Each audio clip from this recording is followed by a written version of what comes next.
Hi everyone. आज मैं इस वीडियो में आपको 3 चीज़ें बताऊंगा। नंबर 1, मैंने ऑक्सफोर्ड करंट इंग्लिश ट्रांसलेशन और ऑक्सफोर्ड जूनियर इंग्लिश ट्रांसलेशन बनाना क्यों बंद कर दिया और मैंने वो सारे वीडियोस को क्यों डिलीट कर दिया। नंबर 2, अगर आप ट्रांसलेशन अभी भी बनाते हैं या बना रहे होंगे, अगर आपको किसी भी एक्सरसाइज में प्रॉब्लम हो तो आप उन एक्सरसाइज का सोल्यूशन कहाँ ढूंढे, यानी कौन सी चैनल पे, कौन सी वेबसाइट पे। तो मैंने इससे पहले इसके बारे में वीडियो बनाया है, लेकिन आज मैं फिर से आपको इसके बारे में बता दूंगा। नंबर 3, इंग्लिश सीखने का बेस्ट तरीका क्या है। अगर आप ट्यूशन या कोचिंग में जाएं तो आप कैसे एक नंबर 1 यानी कि आप इंग्लिश में सबसे ज़्यादा तेज कैसे हों। So let's get start. सबसे पहले ये मैं बताना चाहता हूँ, मैंने ऑक्सफोर्ड करंट इंग्लिश ट्रांसलेशन जनवरी में एक्सरसाइज शायद 50 या 47 के लगभग मैंने बनाए थे और मैंने वो सारे डिलीट क्यों कर दिए। और मैंने ऑक्सफोर्ड करंट यानी ऑक्सफोर्ड जूनियर इंग्लिश ट्रांसलेशन का 70 या एक्सरसाइज 70 या उससे भी ज़्यादा वीडियोस मैंने बनाए थे, मैंने वो भी डिलीट कर दिया। क्यों? आप ऑक्सफोर्ड करंट इंग्लिश ट्रांसलेशन को खोलें और वहाँ पे देखें कॉन्टेक्ट नंबर रहेगा ऑफिसर का। पहले एक चीज़ जान लें कि किसी भी ऑथर का बुक को आप अपनी वीडियोस में नहीं बना सकते हैं दिखा करके, ये इलीगल है, यानी कि ये गैर कानूनी है, वो आप पे एक्शन ले सकते हैं।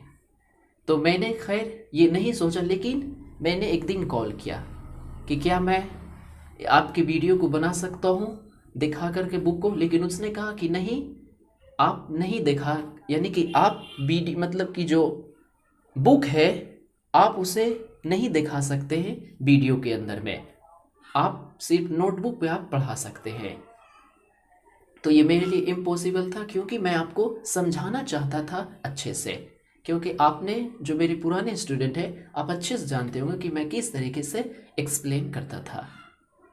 तो आप वहाँ पे कॉल करें, आपके नोटबुक में आप पूछें कि क्या मैं आपका नोटबुक पे वीडियो बना सकता हूँ, वो आपको मना करेंगे और वो एक्शन आपके खिलाफ ले सकते हैं। ये चीज़ आप अच्छे से जान लें। हालांकि मैंने उनसे कहा था कि मैं ये वीडियो बना दिया, लेकिन उन्होंने कहा कि आपको वो वीडियो पूरे के पूरे डिलीट करने होंगे, नहीं तो हम लीगल एक्शन लेंगे। ये याद रखें, आप खुद से पूछ सकते हैं कॉल करके। हालांकि मैंने यहाँ तक भी कहा कि मैं आपको डिस्क्रिप्शन में आपके बुक का लिंक दे दूंगा खरीदने के लिए, यानी कि जो भी स्टूडेंट पढ़ते होंगे ऑक्सफोर्ड करंट इंग्लिश ट्रांसलेशन से, वो तो सारे के सारे के पास बुक तो ही है, लेकिन उन्होंने फिर भी मना किया कि अगर आप ऑनलाइन ही पढ़ा देंगे दिखा करके तो लोग कहाँ से, मतलब लोग क्यों किताब खरीदेंगे। तो इसी कारण से मेरा सारा वीडियो डिलीट करना पड़ा और मेरा 1 साल का मेहनत जाया हो गया।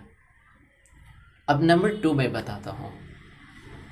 ऑक्सफोर्ड करंट इंग्लिश ट्रांसलेशन में अगर आप कहीं भी फंसते हैं तो एक वेबसाइट है, मैंने इससे पहले वाले वीडियो में दिखाया और यहाँ पे भी अभी आप देख सकते हैं वीडियो के अंत में, या आप गूगल में जाएं और सर्च करें Oxford current English translation solution, जो कुछ भी हो आप सर्च करें वहाँ पे। ऐसे आप मेरे वीडियो अच्छे से देख लें ताकि आप आसानी से खोज सकें।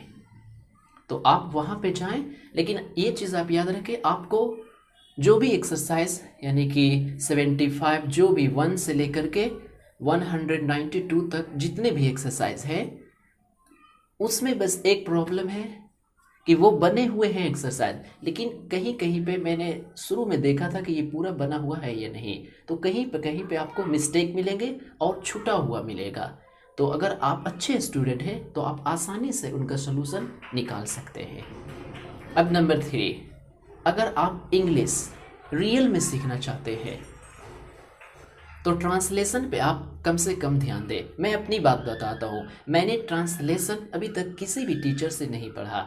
मैंने किया था, लेकिन वो डायरेक्ट पढ़ाने लगे थे, यानी कि जब आप बीच में क्लास करने जाते हैं तो चोर के आने के पहले, यानी कि पुलिस के आने के पहले चोर भाग चुका था, मुझे कुछ अता पता नहीं कि ये क्या होगा, तो मैंने छोड़ दी। अगर आप इंग्लिश अच्छे से सीख लेते हैं फिर आप ट्रांसलेशन बनाते हैं तो इंग्लिश आपके लिए इजी हो जाता है। तो मैंने क्या किया, मैंने कुछ नहीं समझा, मैंने सबसे पहले वोकैबुलरी को याद किया। इंग्लिश सीखने के लिए क्या सबसे बेहतरीन टूल है, वोकैबुलरी को आप जितना याद करेंगे आप उतनी जल्दी इंग्लिश सीखेंगे। क्योंकि अगर आपको बिल्डिंग खड़ा करना हो तो पिलर की ज़रूरत होगी या ईंट का।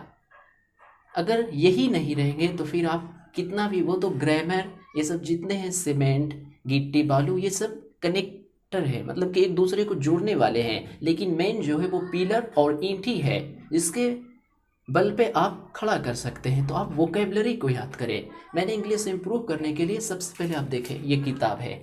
अगर कोई भी किताब अगर आप ईमानदारी से पढ़ते हैं तो वो पुराने हो जाएंगे आपके हाथों से, फट करके देखें।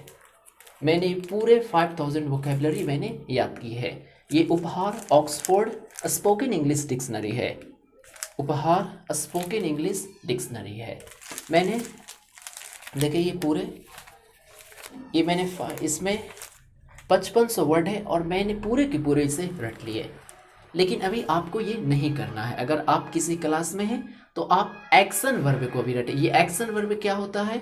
जैसे पढ़ना, लिखना, जाना, और इनके सभी 5 जो एक्शन होते हैं, यानी कि V1, V2, V3, V4, go, went, gone, going, goes, read, read, read, reading, reads. इस तरीके से आपको सबसे पहले अच्छे से याद करना है। 3 चीज़ें अगर आपको मालूम हो जाए तो आप क्लास में टॉप कर जाएंगे इंग्लिश में, मैं आपको यकीन के साथ कहता हूँ। सबसे पहले सब्जेक्ट, सब्जेक्ट तो बस साथी है, आई, वी, यू, दे।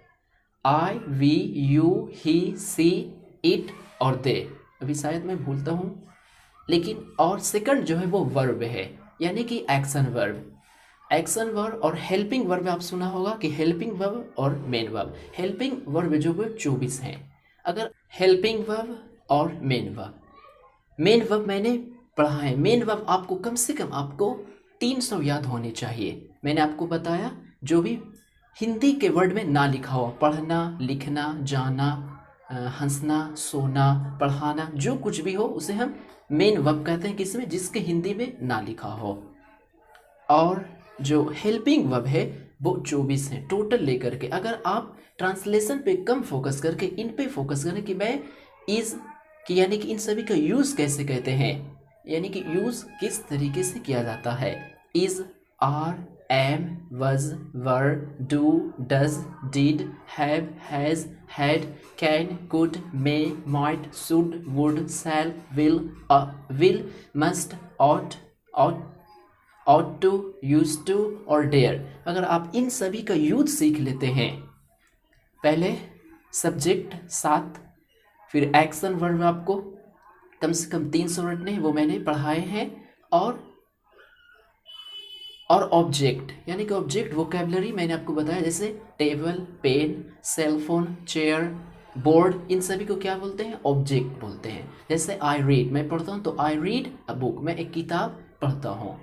तो अगर आप कोचिंग में जाने से पहले इन सभी चीज़ों को पहले अच्छे से कर लेते हैं, क्योंकि आप क्लास में जाएंगे वो सीधे नाउन पढ़ा देंगे, टेंस पढ़ा देंगे, लेकिन आपको मालूम तो नहीं कि टेंस अच्छे से सीखने के लिए सबसे पहले हमें क्या आना चाहिए। तो आप इन सभी चीज़ों पे गौर करें। आप ट्रांसलेशन पे भी कम से कम ध्यान दें। आप वोकेबलरी को जितना हो उतना स्ट्रॉन्ग करें। जितना आपकी वोकेबलरी अच्छी होगी इंग्लिश, आप उतना ही जल्दी समझेंगे। अगर आप ग्रामर को अच्छे से इम्प्रूव करना चाहते हैं तो आप ग्रामर पढ़ें, सभी का यूज़ पढ़ें कि can, could, may, might, should, would, shall, will, must और टू का कहाँ और कैसे यूज़ किया जाता है। आप टेंस को सीखें अच्छे से और स्पोकन इंग्लिश मिलाएं, क्योंकि जब तक आप इंग्लिश बोलेंगे नहीं, और चाहे आप न्यूज़पेपर पढ़ें या कोई भी इंग्लिश बोले, अगर आपको वो समझ में नहीं आएगा तो फिर कैसी इंग्लिश, यानी कि काहे का इंग्लिश जो आपको समझ में ना आए। तो आप हमें कमेंट करके बताएं ये वीडियो आपको कैसा लगा। Thank you for watching this video.